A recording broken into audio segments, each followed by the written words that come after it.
gosh, this is the last time I'm trying this. Hey, what's up, guys? It is you don't understand how many times I've tried to record this. Like, seriously, I've tried to record this several times. Like, this is annoying. I'm trying to tell this story to you guys, but apparently my PlayStation just doesn't want me to tell this story. Like, it has something against it. Alright, so this story is about the worst day ever. For real, this was the worst day for me I ever had in my life. This day, I broke my leg, or not broke, I sprung my leg, lost a girlfriend, probably humiliated myself, almost cried. Like, this is just a horrible day. I had bird shit on my head, like, for real. This is a horrible day. I'm gonna make this story though kind of short because I recorded this twice for like 9 minutes and it kept like being weird. So this is not gonna be as long as the other one. It's probably like 4 minutes long. I'm gonna try to get through this as quickly as possible so you guys don't hear it too long. Alright, so start this day. I woke up in the morning and I remember I told my mom I don't want to date this girl anymore because she's ugly and she's annoying. Mind you, she is downstairs and this girl happened to be my sister's boyfriend, little sister. She was like a year older than me, but we talked pretty well. And I messed up that day. I didn't know she was downstairs. Apparently I must have been really, really loud because past this day she hated me. Like, she wouldn't say a damn word to me after this day. Like, she just didn't want to talk to me. My existence was like the worst thing ever to her. Like, she just hated that I was still alive. She wouldn't have died at the end of the day. And then my sister pushed me in the street, and I fell, and I could have got my head ran over by a truck. This truck came speeding down the street like 90 miles per hour. I just sat there and I was stunned. Like, I'm thinking, I'm about to die. Today is the day I'm gonna die. And luckily, my sister's boyfriend played like all types of sports, so he grabbed me with the strength of Hercules and yanked me out the street.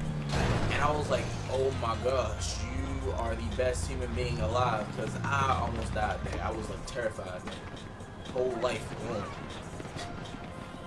Whole day was on, my clothes were dirty and everything. I'm just like, alright, cool. But they couldn't go any worse. So we get to my English class that day, or my language arts class, whatever you want to call it. We get to language arts, and the lady yells at me for folding the book back. Like, no one else did. Like, everybody was folding back that book, and she just happened to yell at me. And I'm like, wow. So after she yells at me to fold back my book, we have lunch class, wow. We have lunch, and we had lunch, and goddamn, someone knocked my food out of my hand. Like, I was like, wow, this cannot get any worse of a day, because I was hungry, and the lady yelled at me, and for me, when I was little, pain didn't faze me. Like, I just be like, okay, I got hurt. Doesn't really hurt much anyway. But when you yelled at me, that's when like all my emotions just came out. Like, I hate you, dumb bitch. Because when someone yelled at me, that's the only way that you really could hurt me. That was my kryptonite right there, yelling at me. Like, real shit. I had cracked my, well, not really cracked my head, but I hit my head on the metal part of the bed spring. I didn't cry at all. Like, I got back up to wrestling with my cousins. I bust my eyebrow open, and I didn't cry when I got stitches. I was like, alright, cool. But when she yelled at me, like, when anyone yelled at me in general, I was about to lose my damn mind. Like, I was like, this bitch yelled at me. She done lost all of her marbles, goddamn it. All of them. But anyway, now, this is when things got the worst. So, I see my homie Desmond, Sean, and Ashley. Sean was a little fat kid, like, he was a little fat kid, but he, like, knew everything. So, like, if you ever said something wrong, he'd know, and he'd tell you, like, right off the bat, like, nigga, you wrong. Because this happened. He was, like, the smart kid that everybody has. Like, that's what he was there for. But he was cool, so my homie Desmond, me and him were, like, bros, like, during recess, we used to pretend we like Naruto and Sasuke. We both would run with our arms back. We did this shit like on a daily anyway. Even if we weren't playing Naruto and Sasuke anymore. We ran with our arms behind us like damn ninjas and shit. We looked stupid, but then we were having fun. But then we also had my homie Ashley. He was like a pretty boy kind of. He was like light skinned. He was kind of like Chris Brown. He was like more of a duck looking type nigga. But he was cool. He was cool, so a lot of girls liked him. Same with this kid Tyree, but this story ain't about Tyree or Ashley, Desmond, and Sean. Actually, Sean actually does take a place in the story. Because we playing tag, it's all of us playing tag. I'm like the fastest nigga there. I'm like, ooh, I dust y'all.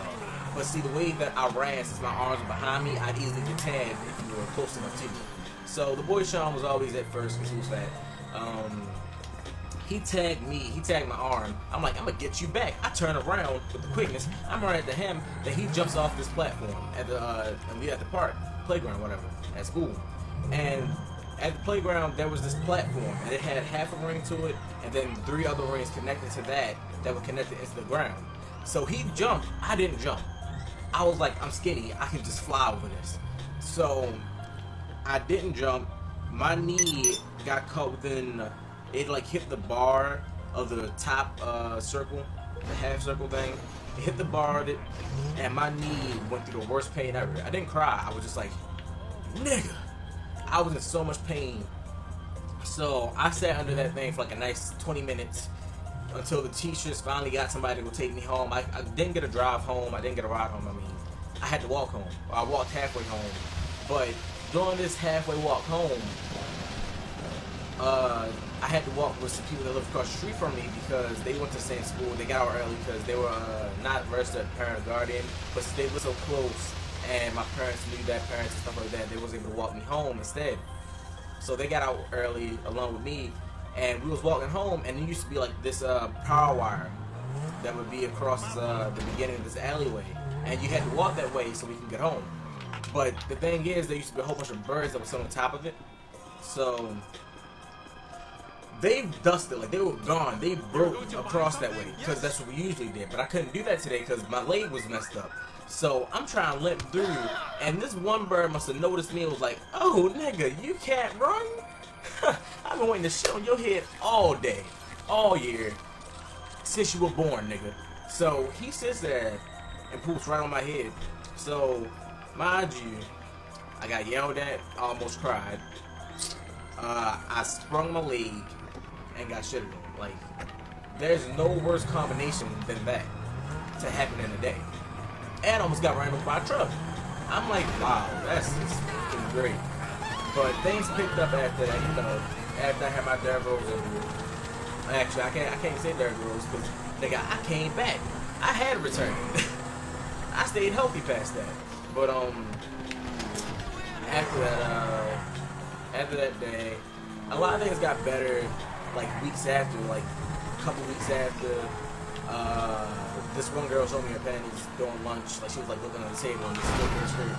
And you know, I have a lot of stories I can probably tell you guys. So if you want to hear more stories, you can hit that like button down below and tell me that you want to see some more. I'm about to go take a nap. I'm tired. So, peace.